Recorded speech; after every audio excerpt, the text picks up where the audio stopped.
365 দিনের খোদার একটা বছরে কোনো দিন ফজরের নামাজ পড়ে না। মা বাবা আছে, অথচ কত বড় জানোয়ার, চিন্তা করছে, এত বড় নিকৃষ্ট জানোয়ার মুসলমানের ঘরে কেমনে ঘুরে, এত বড় দুশ্মন কেমনে মুসলমান হয়। একদিনও ফজরের নামাজ, ভোরবেলার এই নামাজ পড়তে মনও চায় না, জানেও না কোন সময় ফজরের আজান। ওমা এইটা কি? এই মুসলমান কেমন মুসলমান? রাসূলুল্লাহ সাল্লাল্লাহু আলাইহি ওয়াসাল্লাম বলছেন, মুসলমান আর কাফেরের মধ্যে পার্থক্য নামাজ। সরাসরি হাদিস এটা, ফারকু মা বাইনানা ওয়া বাইনাল কুফরি আস-সালাহ। সরাসরি নবীজি বলছেন, আমাদের মাঝে আর কাফেরের মাঝে পার্থক্য নামাজ। আগা কাটান, আমরা তো বুঝছি যে আগা কাটলে কয় মুসলমান, আগা না কাটলে মুসলমান না। না, আগা কাটার লগে এটা সম্পর্ক না। ওইটা তো হলো খতনা করা, ওইটা একটা আমল, ইসলামের সুন্নাত আমল। বাচ্চাকে যে খতনা করায়, এটা একটা ইসলামের একটা আমল, নবীজির একটা আমল। কিন্তু কোনো মানুষ মুসলমান না বেঈমান, এটা পার্থক্যর প্রমাণ কি বলেন সবাই? হ্যাঁ, নবীজি বলছে আল আহদুল্লাযী বাইনানা ওয়া বাইনাহুম আস-সালাহ। নবীজি বলছে আমাদের মাঝে আর মুনাফিকের মাঝে পার্থক্য, অঙ্গীকার নামাজ। মানে ইমানদার নামাজ পড়ে, মুনাফিক নামাজ পড়ে, মুমিন নামাজ পড়ে, কাফের নামাজ পড়ে। রাসূলুল্লাহ সাল্লাল্লাহু আলাইহি ওয়াসাল্লাম বলেছেন, মান তারাকা সালাতাম মুতাআম্মিদান ফাকাদ কাফারা। নবীজি বলেছেন, ইচ্ছে করে যে নামাজ ছেড়ে দিল সে কুফরি করলো, কুফরি করলো, নাফরমানি করলো, বেঈমানি করলো। সে কি সাংঘাতিক কথা, চিন্তা করুন। এত বড় কথা শোনার পরে যদি কলজা না কাঁপে, তার কারণ হইল, আসল কথা হইল তার ইমানের কোনো কদর, ইসলামের কোনো কদর তার কাছে নাই। সে যে মুসলমান এই পরিচয়ের কারণে সে আরো লজ্জিত। অনেক মানুষের চেহারা সুরত দেখলে বোঝা যায় উনি আসলে মুসলিম পরিচয়ের কারণে শর্মায়। হ্যাঁ, লজ্জিত উনি, মানে মূলত কইতারেন আর কি মুখে, ভিতরে ভিতরে উনি চেহারা, চুল, দাড়িবিহীন চেহারা, হ্যাঁ, লেবাসে, পোশাকে, চলাফেরায়, উপার্জনে, সর্বকিছুতে আল্লাহ এবং রাসূলের নাফরমানি করে শুধু মুখে সাহস করতে পারতেছে নারী, কিন্তু দিলের মধ্যে এটাই বুঝায় যে আসলে ইসলাম আমার মোটেই পছন্দ, মোটেই পছন্দ। কিন্তু দিলের মধ্যে আমি আর আপনি না বুঝলাম না, কিন্তু দিলের মধ্যে কার কি এটা আল্লাহ তো জানে। আল্লাহ বুঝে কি না বলেন?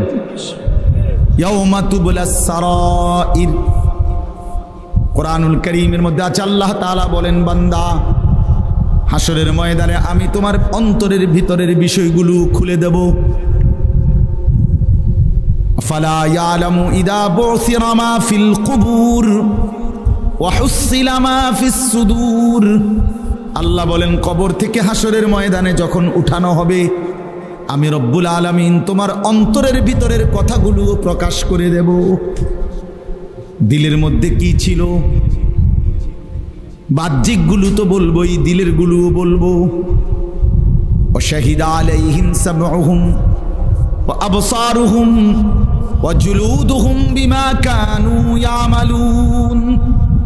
আল্লাহ বলেন, নাফরমান, তোমার কান, তোমার চোখ, তোমার সারা দেহের অঙ্গর চামড়া সবটা আমি আল্লাহর কাছে তোমার জিন্দিগির ব্যাপারে সাক্ষী দেবে।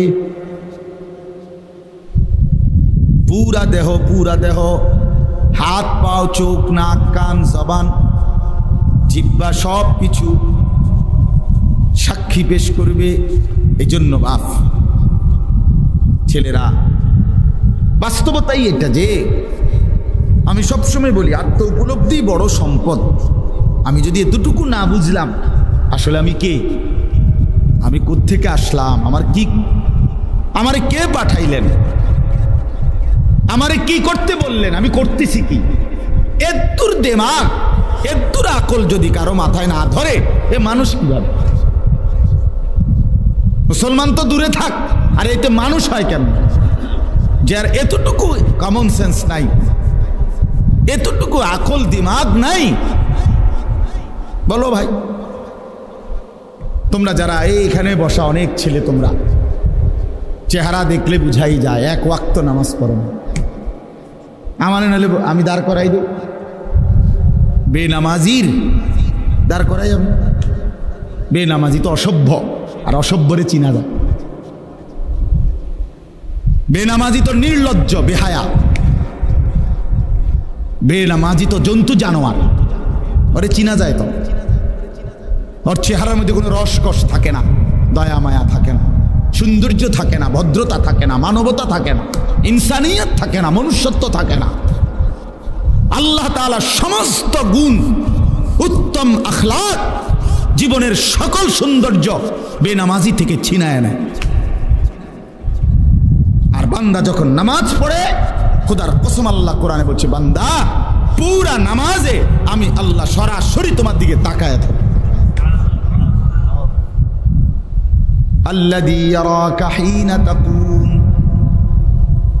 ওয়া তাকাল্লুবাকা ফিস সাজিদিন। রব্বুল আলামিন বলেন, বন্ধু আপনি যখন নামাজে দাঁড়ান, আমি আল্লাহ সরাসরি আপনাকে দেখি।